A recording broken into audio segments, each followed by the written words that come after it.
kids, and welcome back. My name is Candace Teague and I work for the Art for All program at the Galveston Arts Center. I personally get to work with many awesome kids at the Resource Crisis Center. For this art tutorial video, we are going to make this 3D card. You can make a card like this for any occasion, but for this video, we're going to be doing a happy birthday card.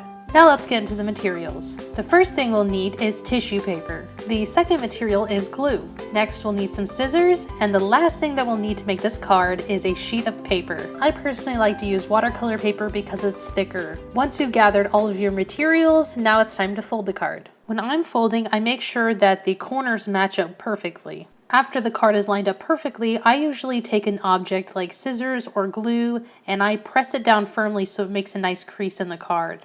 You can also choose not to fold it, but I personally like to fold my cards. Next, you want to cut out small pieces of tissue paper because we're going to glue them to the card. For the sky, I decided to pick 4 different shades of blue. After your pieces are cut out, now it's time to glue. Make sure that you cover all surface areas of the card with glue. Then press the tissue paper on and smooth it out. There will be some wrinkles left, but that's okay, it adds character. So you just want to keep layering it until you're happy with it. It's kind of like a paper lasagna. Or a paper and glue lasagna. That's really gross. Art supplies are not food. So halfway through, I decided to cut little waves in the tissue paper.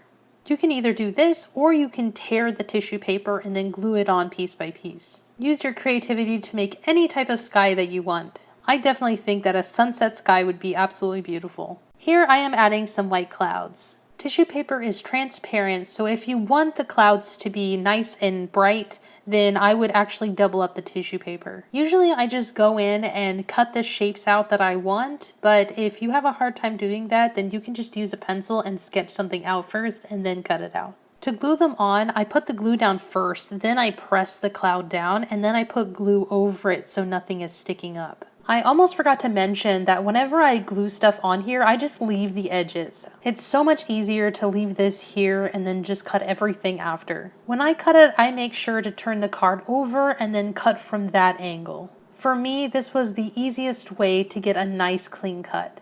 When you're done cutting, it should look something like this. I did let mine dry for a little bit, so yours might still have some glue. And that is totally fine. You do not have to wait for the glue to completely dry. The next step after cutting is to sketch out the balloons. It's very important to know exactly where you're going to place things before you actually glue anything down. Planning where you're going to place stuff and the composition of the art piece is very important when it comes to art. To glue down the tissue paper, I decided to use the liquid Elmer's glue. If you would like to use a glue stick, that works perfectly fine for this as well.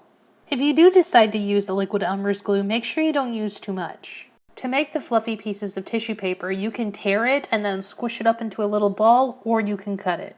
For me, this was a really relaxing art project. I got to sit next to the window and hear the birds and squish little pieces of paper and glue it down. It's really fun just adding little pieces and then creating this whole image from it. When I glue the pieces down, I make sure to kind of push them together so there are no gaps. When the glue is still wet, it's easy to move things around to form it into what you want it to be. I like to form the middle first and then work my way out until it creates that oval shape.